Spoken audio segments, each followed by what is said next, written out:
উত্তর দিনাজপুরের ইসলামপুর শহরে নিষিদ্ধ পল্লীতে ফের বড়সড় অভিযান চালালো ইসলামপুর থানার পুলিশ।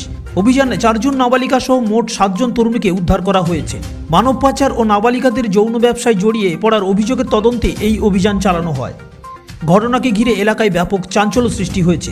পুলিশ সূত্রে জানা গিয়েছে, বৃহস্পতিবার নির্দিষ্ট গোপন তথ্যের ভিত্তিতে ইসলামপুর থানার পুলিশ যৌনপল্লীর একাধিক বাড়িতে একযোগে তল্লাশি চালায়। সেই সময় সেখান থেকে 4 জন নাবালিকা সহ মোট 7 জনকে উদ্ধার করা হয়।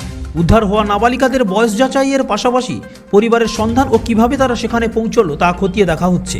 একই সঙ্গে মানব পাচার চক্রের সঙ্গে কারা জড়িত সে বিষয়েও তদন্ত শুরু করেছে পুলিশ। এই অভিযানে উপস্থিত ছিলেন ইংলিশ বাজারে প্রাক্তন বিধায়িকা শিরূপা মিত্র চৌধুরী। অভিযানের শেষে তিনি বলেন, নাবালিকাদের নিয়ে এই ধরনের অপরাধ কোনোভাবেই বরদাস্ত করা হবে না। মানব পাচার ও যৌন শোষণের বিরুদ্ধে প্রশাসনকে আরও কঠোর পদক্ষেপ নিতে হবে। আমরা এই ইস্যুতে কোনো রকম আপোষ করব না। তিনি আরও বলেন, সমাজের প্রতিটি স্তরের মানুষের উচিত এই ধরনের অপরাধের বিরুদ্ধে সচেতন হওয়া ও সন্দেহজনক কোনো তথ্য পেলে দ্রুত প্রশাসনকে জানানো। শিশু ও নারীদের নিরাপত্তা নিশ্চিত করতে সরকার, পুলিশ এবং সাধারণ মানুষকে একসঙ্গে কাজ করার আহ্বান জানান তিনি। পুলিশ জানিয়েছে, উদ্ধার হওয়া সকলকে প্রয়োজনীয় আইনি প্রক্রিয়া সম্পন্ন করে মেডিকেল পরীক্ষার জন্য পাঠানো হয়েছে।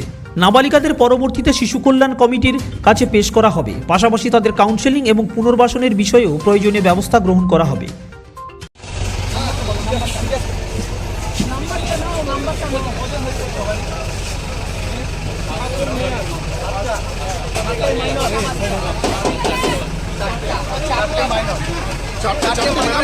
চারটা মাইনর ম্যাম,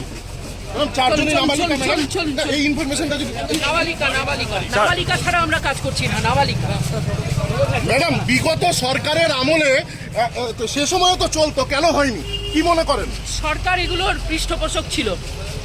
এখানকার কাউন্সিলর পালিয়ে গেছে। পুলিশের কাছ থেকে আমার খবর আছে, এখানকার কাউন্সিলর পালিয়ে গেছে, পলাতক। এখানকার কাউন্সিলর হাজিবাবু পালিয়ে গেছেন। পুলিশের বাক্য আমার কাছে খবর আছে। উনি জড়িত ছিল? ইনভেস্টিগেশন চলছে। পালিয়ে গেল কেন ম্যাডাম? ইনভেস্টিগেশন চলছে। চলুন।